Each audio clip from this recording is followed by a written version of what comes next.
ಛತ್ತೀಸ್ಗಢದ ಬಸ್ತಾರ್ ಜಿಲ್ಲೆಯಲ್ಲಿ ಕೇಂದ್ರ ಗೃಹ ಸಚಿವ ಅಮಿತ್ ಶಾ ಇಂದು ಮೊದಲ ಭದ್ರತಾ ಶಿಬಿರವಾಗಿ ಮಾರ್ಪಟ್ಟ ಸಾರ್ವಜನಿಕ ಸೇವಾ ಕೇಂದ್ರವನ್ನು ಉದ್ಘಾಟಿಸಿದರು.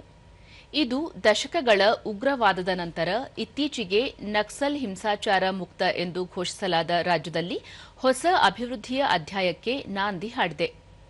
ಬಳಿಕ ಸಚಿವ ಅಮಿತ್ ಶಾ ಛತ್ತೀಸ್ಗಢದಲ್ಲಿ ಸುಮಾರು 4 ದಶಕಗಳ ಹಿಂಸಾತ್ಮಕ ಮಾವೋವಾದ ಅಂತ್ಯಗೊಂಡಿದ್ದು ರಾಜ್ಯವು ಅಭಿವೃದ್ಧಿಯ ಪಥದಲ್ಲಿ ಸಾಗಿದೆ ಎಂದರು.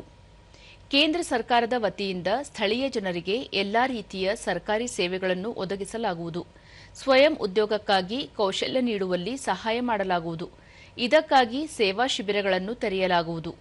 ರಾಜ್ಯದ ಹಿಂದಿನ ಎಡಪಂಥೀಯ ಉಗ್ರವಾದ ಪೀಡಿತ ಪ್ರದೇಶಗಳಲ್ಲಿರುವ ಒಟ್ಟು 196 ಭದ್ರತಾ ಪಡೆಗಳ ಶಿಬಿರಗಳಲ್ಲಿ 70 ಶಿಬಿರಗಳನ್ನು ಮುಂದಿನ 1.5 ವರ್ಷಗಳಲ್ಲಿ ಸೇವಾ ಶಿಬಿರಗಳನ್ನಾಗಿ ಪರಿವರ್ತಿಸಲಾಗುವುದು. ಇದರ ಕಾರ್ಯವನ್ನು ರಾಷ್ಟ್ರೀಯ ವಿನ್ಯಾಸ ಸಂಸ್ಥೆಗೆ ವಹಿಸಲಾಗಿದೆ ಎಂದು ಮಾಹಿತಿ ನೀಡಿದರು. ಬಸ್ತರ್ ಸೇರಿದಂತೆ 7 ಜಿಲ್ಲೆಗಳಲ್ಲಿನ ಬುಡಕಟ್ಟು ಜನಾಂಗದವರಿಗೆ ಡೈರಿ ಮತ್ತು ಸಣ್ಣ ಅರಣ್ಯ ಉತ್ಪನ್ನಗಳಿಗೆ ಸಹಕಾರಿ ಸಂಘದ ಮಾದರಿಯನ್ನು ಅಭಿವೃದ್ಧಿಪಡಿಸಲಾಗುವುದು.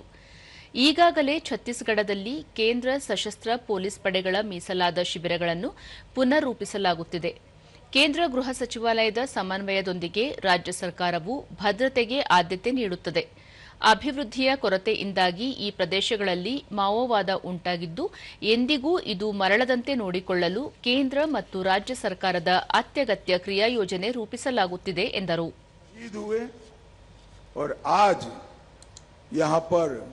माझी, चालकी, पुजारी, गायता, पेरमा, गोंड, हलबा, माड़िया, मुड़िया, अबुज माड़िया, दोरला, गदबा समाज के जितने भी प्रमुख बैठे हैं, मैं उनको भी बधाई देना चाहता हूं कि आप लोगों ने बस्तर को पकड़ कर रखा, बस्तर को बचा कर रखा और आज का दिन बस्तर तक पहुंचे, वहां तक समाज को हिम्मत देने का काम किया.